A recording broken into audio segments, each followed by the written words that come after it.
살인은 끝이 아니다. 시작이다. 자, 상상해보세요.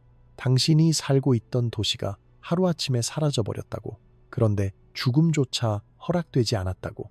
여자들은 가죽끈으로 손목이 묶인 채, 수추로 이마에 표시가 찍힌 채 아직도 연기가 피어오르는 집들의 잔해 위를 걸어가야 했습니다. 그리고 이게 끝이 아니에요. 이건 정말 시작에 불과했던 거죠. 잠깐, 혹시 제가 너무 극적으로 시작했나요? 아니에요. 사실 이것도 약하게 표현한 거예요. 왜냐하면 지금부터 들려드릴 이야기는 여러분이 상상할 수 있는 것보다 훨씬 더 끔찍하거든요. 그리고 이게 한 번 일어난 일이 아니라 수십 번, 수백 번 반복된 패턴이었다는 사실이 더욱 소름 끼치죠. 여러분도 아시겠지만 역사 교과서에서 몽골 제국에 대해 배울 때는 보통 영토 확장, 실크로드, 문화 교류 이런 얘기들만 하잖아요.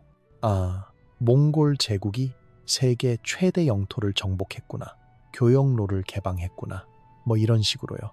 하지만 그 뒤에 숨겨진 진짜 이야기, 그 제국이 어떻게 만들어졌는지에 대한 이야기는 절대 안 알려주거든요. 왜냐고요?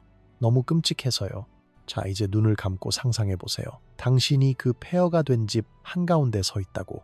연기가 아직도 피어오르고 지붕들은 부서져 있고 창백한 아침 햇살이 그 잿더미들을 비추고 있어요.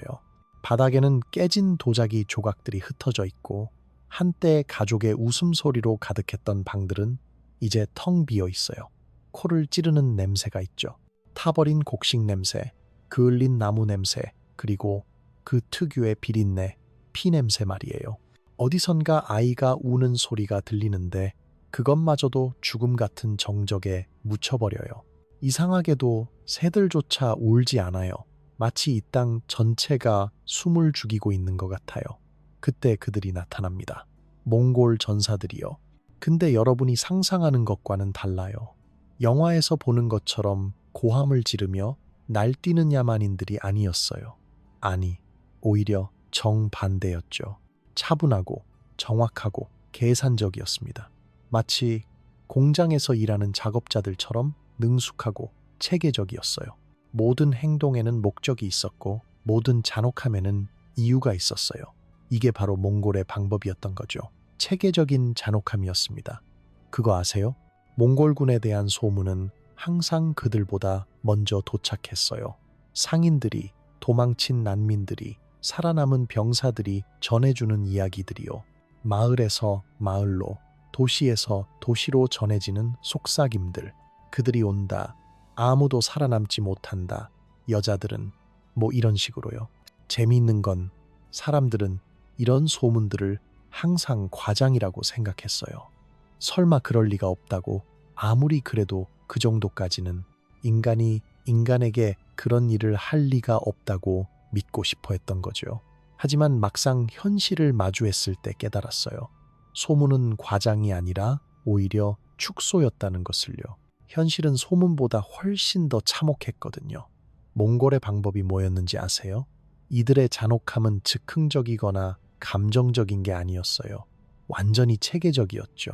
몸을 부수기 전에 정신을 먼저 부수는 것, 그게 핵심이었습니다. 여자들이 살아남는 것도 운이 아니었어요. 철저히 계획된 과정의 일부였죠. 왜냐하면 죽은 사람은 말을 할 수 없잖아요. 하지만 살아남은 사람, 특히 끔찍한 일을 당한 살아남은 사람은 평생 그 이야기를 하게 되거든요. 그리고 그 이야기가 다른 도시들에게 전해져요. 이 모든 잔혹함은 하나의 메시지였어요. 다른 도시들에게 보내는 경고장이었던 거죠. 저항하면 너희는 몸과 정신, 그리고 기억에서까지 완전히 지워질 것이다. 그런데 말이에요.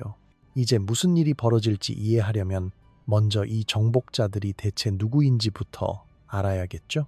몽골족이 어떻게 이런 무시무시한 존재가 될 수 있었는지 말이에요. 몽골족들은 원래 중앙아시아 초원에 흩어져 살던 유목민들이었어요. 그냥 평범한 목축민들이었죠. 서로 싸우고 뜯고 그러면서 살았어요. 뭐 목초지 놓고 다투고 가축 도둑질하고 부족끼리 원수 맺고 그런 식으로 살았던 거예요. 별로 특별할 게 없어 보이는 사람들이었죠. 하지만 그 혹독한 환경이 이들을 다르게 만들었어요. 중앙아시아 초원이 얼마나 살기 힘든 곳인지 아세요? 겨울에는 영하 40도까지 내려가고 여름에는 40도까지 올라가요. 물은 귀하고 푸른 계절에 따라 자리를 옮겨야 하고 그런 곳에서 살아남으려면 강해져야 해요. 어려서부터 말을 타고 활을 쏘고 생존하는 법을 배웠거든요. 그야말로 자연이 만든 전사들이었죠. 근데 여기서 놀라운 건 몽골 아이들은 3살부터 말을 탔어요. 3살이에요. 우리나라 아이들이 겨우 말을 배우기 시작할 나이에 말등에서 살았던 거죠. 5살이 되면 양과 염소를 몰고 다니고 10살이 되면 이미 활을 쏘면서 말을 탔어요. 15살쯤 되면 완전한 기마궁수가 되는 거죠. 그런데 여기서 한 남자가 등장해요. 태무진, 나중에 칭기즈 칸이라고 불리는 인물이죠. 이 사람의 어린 시절도 정말 끔찍했어요. 아버지는 독살당하고 부족에서는 추방당하고 어머니와 형제들과 함께 초원에서 거지처럼 살아야 했거든요. 하지만 바로 이런 경험이 그를 만든 거예요. 배신의 아픔을 알고 굶주림의 고통을 알고 무력함의 절망을 아는 사람이 된 거죠. 그리고 이런 사람이 권력을 잡으면 어떻게 될까요? 절대로 다시는 약해지지 않으려고, 절대로 다시는 배신당하지 않으려고 할 거예요. 태무진이 뭘 했냐면 흩어진 부족들을 하나로 묶어버린 거예요. 하지만 이게 평화로운 통합이 아니었어요. 따르는 자에게는 충성을, 적에게는 멸망을 약속하면서 말이죠. 나와 함께하면 세상을 정복할 것이고 나에게 반대하면 너희 씨를 말릴 것이다. 이런 식이었어요. 그리고 실제로 그렇게 했어요. 자기를 배신한 부족들에게는 정말 무자비했거든요. 성인 남성들은 모두 죽이고 여자들과 아이들은 다른 부족들에게 나눠주고 그런 식으로 흩어진 민족을 하나의 무서운 군사력으로 변화시켜버렸어요. 몽골 전쟁 기계가 얼마나 무서웠는지 아세요? 우선 기동력이 말이 안 됐어요. 모든 병사가 기마궁수였고 하루에 100km 이상을 이동할 수 있었거든요. 참고로 당시 다른 나라 군대들은 하루에 20, 30km 정도밖에 못 움직였어요. 몽골군이 얼마나 빨랐는지 상상이 가시죠. 그리고 말 한 마리당 활 200발 정도를 가지고 다녔어요. 200발이에요. 게다가 정확도도 장난이 아니었죠. 말을 타고 달리면서도 200m밖에 목표를 정확히 맞출 수 있었거든요. 현대의 저격수 수준이었던 거예요. 그리고 보급? 그런 거 필요 없었어요. 가축대와 함께 이동하면서 그걸로 버텼거든요. 말젖을 짜서 마시고 필요하면 말의 목에 작은 구멍을 내서 피를 조금씩 빼먹기도 했어요. 극한 상황에서는 말고기도 먹었고요. 보급술에 끌고 다닐 필요가 없으니까 얼마나 빨랐겠어요. 하지만 진짜 무기는 따로 있었어요. 공포였습니다. 이들의 전략은 간단했어요. 저항하는 도시 하나를 완전히 박살내서 끔찍한 본보기로 만들면 다음 도시는 싸우지도 않고 항복한다는 거였죠. 예를 들어 볼게요. 1219년에 몽골군이 호라즘 제국을 공격했을 때 일이에요. 우르겐치라는 도시에서 저항이 너무 격렬했거든요. 몽골군도 꽤 큰 피해를 입었어요. 칭기즈칸이 얼마나 화가 났겠어요.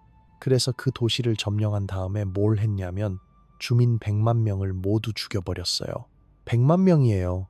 그것도 그냥 죽인 게 아니라 일부러 시간을 끌면서 천천히 잔혹하게 죽였어요. 주변 도시들이 모두 볼 수 있게 말이죠. 결과가 어땠을까요? 다음 도시인 사마르칸트는 몽골군이 성벽 근처에 나타나자마자 성문을 열고 항복했어요. 싸워볼 생각조차 안 한 거죠. 우르겐치에서 일어난 일을 들었으니까요. 자, 그런데 이제 여러분의 도시가 이 목록에 추가된 거예요. 우르겐치처럼 끝까지 저항했던 도시들 중 하나가 된 거죠. 그리고 앞으로 벌어질 일들은 의도적이고 체계적인 패턴을 따를 겁니다. 첫 번째 단계는 살인이 아니에요. 분리입니다. 하지만 그 전에 항복 권유가 있어요. 몽골군은 도시를 포위한 다음 사신을 보내거든요. 항복하면 살려주겠다. 저항하면 모두 죽는다. 간단 명료하죠. 그런데 여러분, 도시는 이미 저항을 선택했어요. 왜냐하면 항복한다고 해서 정말 살려주는 게 아니라는 걸 알고 있으니까요. 몽골의 자비란 게 뭔지 이미 들어봤으니까 말이에요. 공성전이 시작되면 몽골군의 진짜 모습이 드러나요. 이들은 포위전의 달인이었거든요. 우선 도시를 완전히 포위해서 아무도 나갈 수 없게 만들어요. 그리고 기다려요. 식량이 떨어질 때까지, 물이 떨어질 때까지, 희망이 떨어질 때까지요. 동시에 심리전도 벌여요. 밤마다 북을 울리고 나팔을 불어서 시민들이 잠을 못 자게 만들어요. 가끔 성벽 너머로 시체를 던져넣기도 하고 포로들의 비명소리를 일부러 크게 들리게 하기도 해요. 공포를 조금씩 천천히 주입하는 거죠. 그리고 마침내 성벽이 무너져요. 몽골군이 들어오기 시작해요. 바로 이때부터 진짜 몽골의 방법이 시작되는 거예요. 처음 몇 시간은 심리적 지배가 목표예요. 상징적 파괴부터 시작해요. 지역 깃발들을 찢어버리고 궁전과 신전, 시장을 점령하죠. 성주나 왕이 있으면 공개적으로 모욕하고 처형해요. 백성들이 보는 앞에서 말이에요. 너희가 믿던 권위는 이제 없다는 메시지를 확실히 각인시키는 거죠. 그리고 나서는 소리로 지배해요. 나팔과 북을 울리는데 이게 전투용이 아니에요. 압박적인 리듬을 만들어서 누가 주인인지 끊임없이 상기시키는 거죠. 몽골식 북소리는 특별해서 한 번 들으면 잊을 수가 없어요. 쿵쿵쿵쿵, 마치 심장박동 같으면서도 더 무겁고 위협적이었거든요. 공개적 굴욕도 빼놓을 수 없죠. 포로가 된 수비 대장들과 기사들을 끌고 다니면서 보여줘요. 한때 영웅이었던 사람들이 밧줄에 묶여 끌려다니는 모습을요. 아무리 강한 자도 무력하다는 걸 증명하는 거예요. 그리고 일부러 몇 명은 도망갈 수 있게 놔둬요. 왜냐고요? 그들이 살아있는 메신저 역할을 하게 하려는 거거든요. 다른 도시들에게 가서 이런 끔찍한 일이 일어났다고 전해주는 거죠. 그 다음 단계는 정말 소름 끼쳐요. 인간 분류 작업이에요. 인구를 가축처럼 광장으로 몰아넣고 분류하기 시작해요. 이 과정을 보면 몽골인들이 얼마나 체계적이었는지 알 수 있어요. 우선 큰 광장이나 평지에 모든 사람들을 모아놓아요. 남녀노소 할 것 없이 모두요. 그리고 몇 개의 그룹으로 나누기 시작해요. 마치 가축시장에서 소나 말을 분류하는 것처럼요. 남자들부터 보죠. 부상자들은 즉석에서 죽여버려요. 치료할 필요도 돌볼 필요도 없다는 거죠. 건강한 성인 남자들은 따로 묶어놔요. 이들은 임시로 강제노동에 동원되다가 나중에 대부분 처형당해요. 왜 바로 안 죽이냐고요? 성벽 허물고 시체 치우고 무거운 것들 옮기는데 필요하거든요. 노인들과 어린 소년들은 뭐 기분에 따라 달라져요. 쓸모가 있어 보이면 살려두고 아니면 죽여버려요. 특히 청소년들은 좀 애매한 위치예요. 저항할 수 있을 만큼 크면 위험하다고 판단해서 죽이고 어리면 노예로 부려먹을 수 있다고 생각해서 살려둬요. 하지만 진짜 소름 끼치는 건 여자들에 대한 처리예요. 이게 가장 효율적이고 체계적인 과정이거든요. 장교들이 물건 고르듯이 검사해요. 나이, 건강 상태, 외모, 그리고 유용성을 기준으로 분류하죠. 젊고 예쁜 여자들은 따로 분류해요. 이들은 장교들이나 칸에게 바쳐질 운명이에요. 그 다음은 건강하고 일할 수 있는 여자들이에요. 이들은 병사들에게 나눠주거나 노예로 팔려가요. 아이를 가진 여자들은 또 따로 분류해요. 아이가 어리면 같이 둬두고 크면 아이와 분리시켜버려요. 이 과정에서 정말 끔찍한 일이 벌어져요. 한 번의 손짓으로 가족들이 영원히 흩어져 버려요. 엄마와 딸이 다른 그룹으로 분류되고 남편과 아내가 영원히 헤어지고 형제 자매들이 뿔뿔이 흩어져요. 사회 구조 자체가 완전히 찢어지는 거죠. 그리고 이 모든 과정이 공개적으로 이루어져요. 다른 사람들이 보는 앞에서 말이에요. 왜냐하면 이것도 심리적 압박의 일종이거든요. 저항해봤자 소용없다. 가족도 지킬 수 없다. 모든 것이 무너진다는 메시지를 주는 거예요. 분류가 끝나면 또 다른 지옥이 시작돼요. 강제 행군이에요. 이게 단순한 이동이 아니라 하나의 공연이에요. 보여주려고 하는 거거든요. 포로들을 길게 줄을 세워서 행진시켜요. 앞에는 몽골 기병들이, 양옆에는 보병들이 지키고 있고요. 근데 이 행진이 은밀하게 이루어지는 게 아니에요. 오히려 최대한 눈에 띄게 많은 사람들이 볼 수 있게 해요. 왜냐하면 이게 주변 마을들한테 보내는 살아있는 광고판이거든요. 저항의 대가가 이거다. 우리에게 맞서면 이렇게 된다는 메시지를 전달하는 거죠. 효과는 확실했어요. 이런 행진을 본 마을들은 대부분 저항 없이 항복했거든요. 행진 도중에도 잔혹함은 계속돼요. 따라갈 수 없는 약한 사람들은 가차없이 처형해요. 병든 사람, 다친 사람, 늙은 사람들이요. 이것도 계산된 행동이에요. 다른 포로들에게 약하면 죽는다, 살고 싶으면 따라와라는 메시지를 주는 거죠.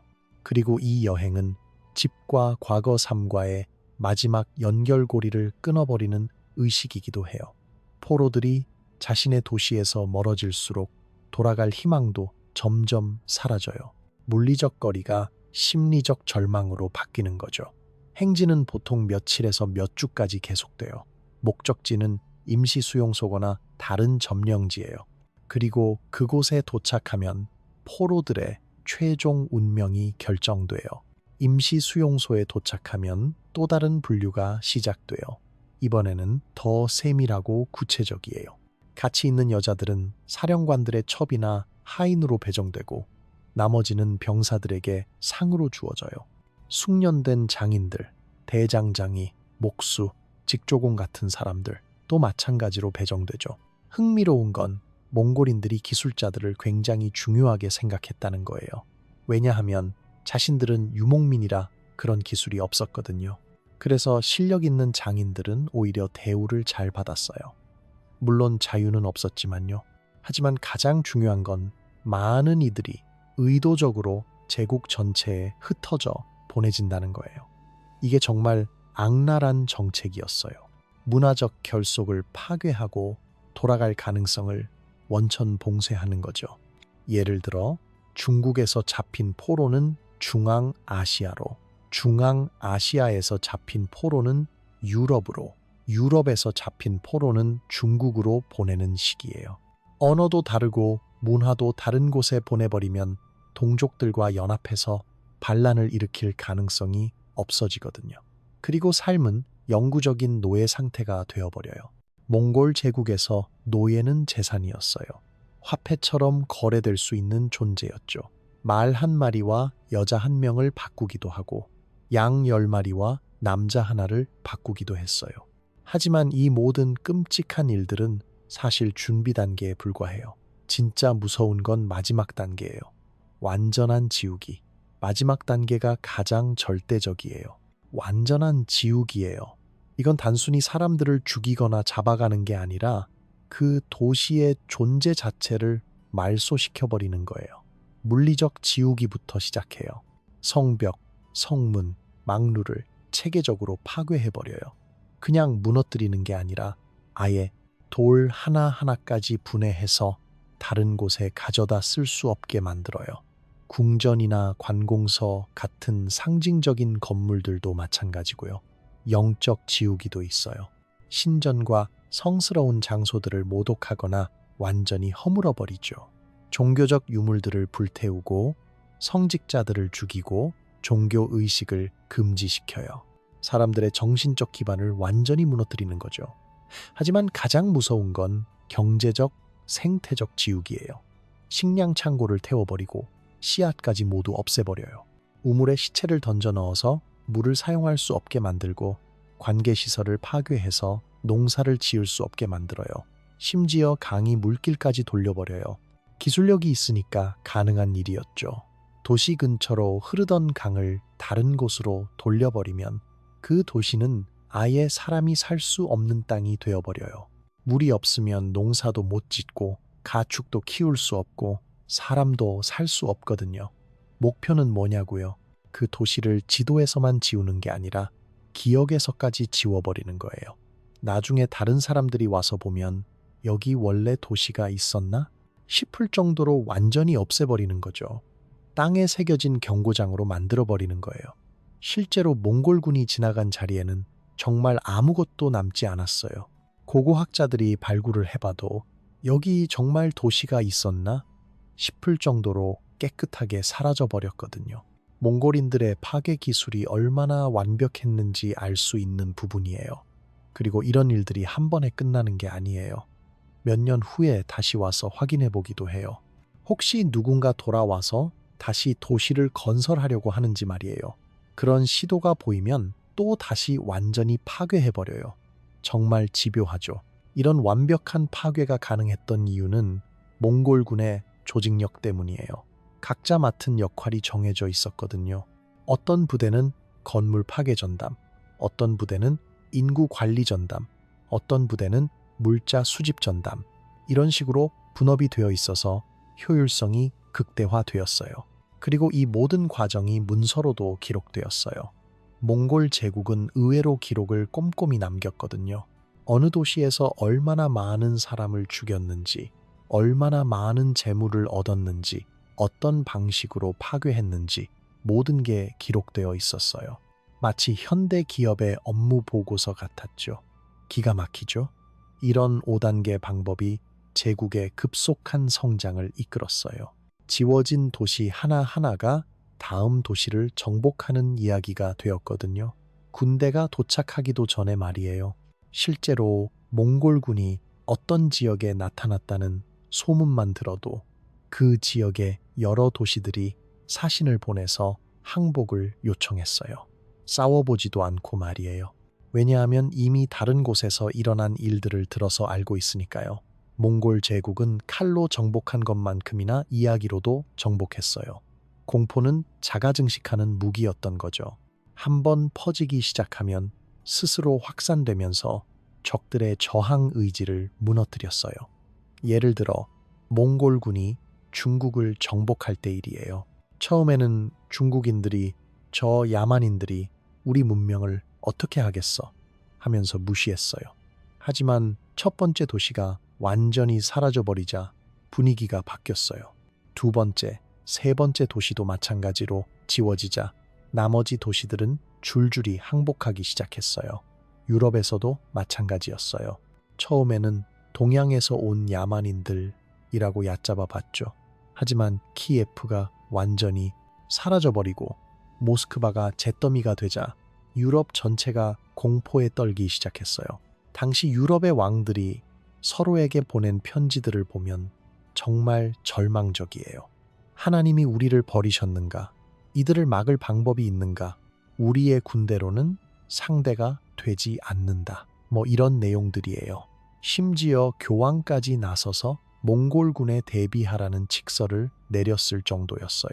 십자군 전쟁은 잠시 멈추고 몽골군부터 막자고 했죠.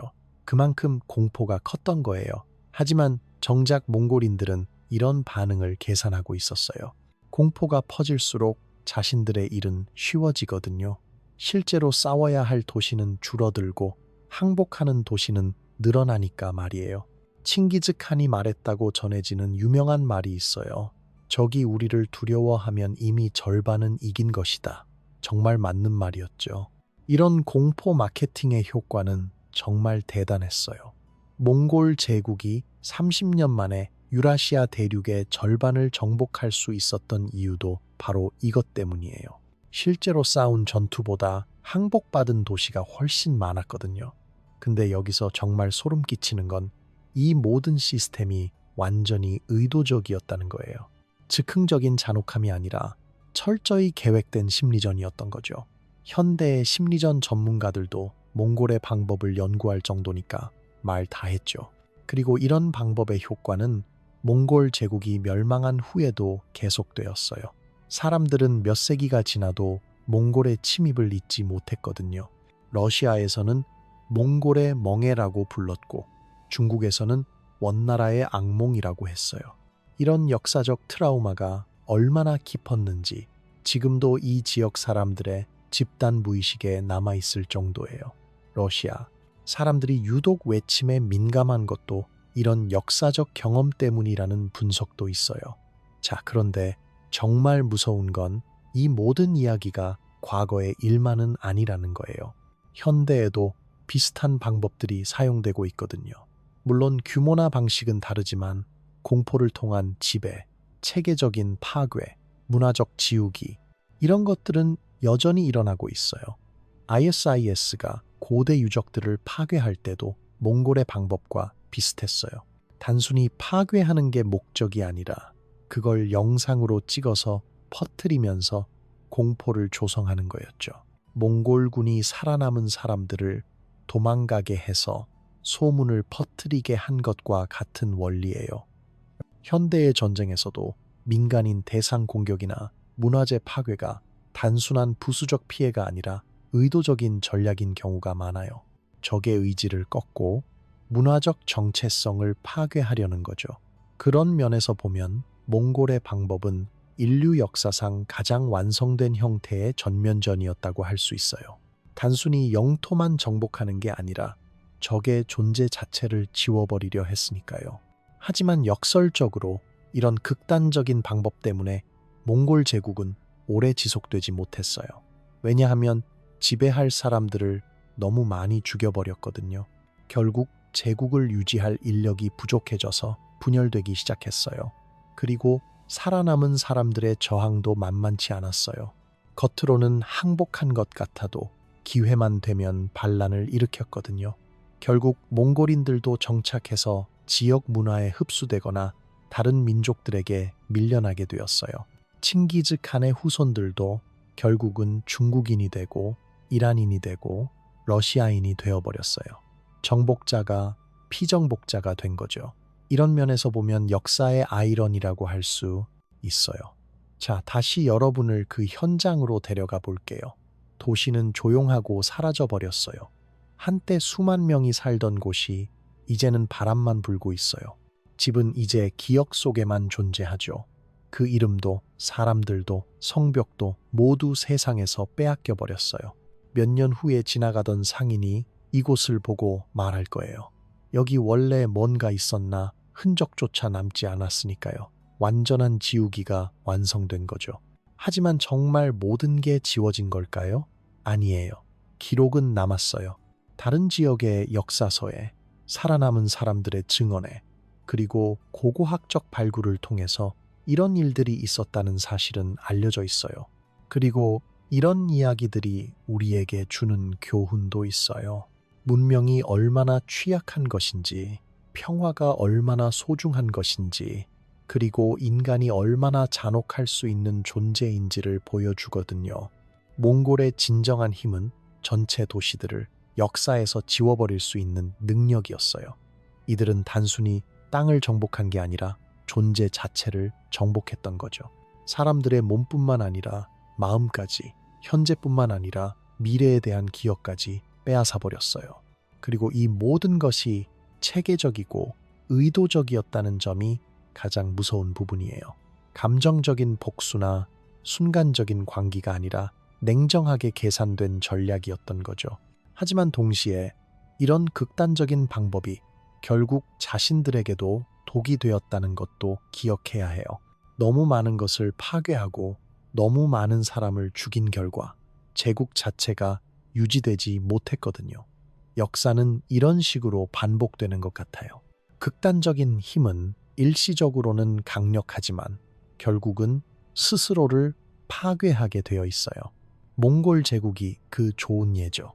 만약 역사 속 숨겨진 어둠을 살짝 엿본 이 이야기가 당신에게 더 많은 묻힌 진실을 파헤치고 싶은 마음을 남겼다면 저는 당신이 놓치고 싶지 않을 과거의 그림자 속으로 떠나는 또 다른 여정을 준비했습니다.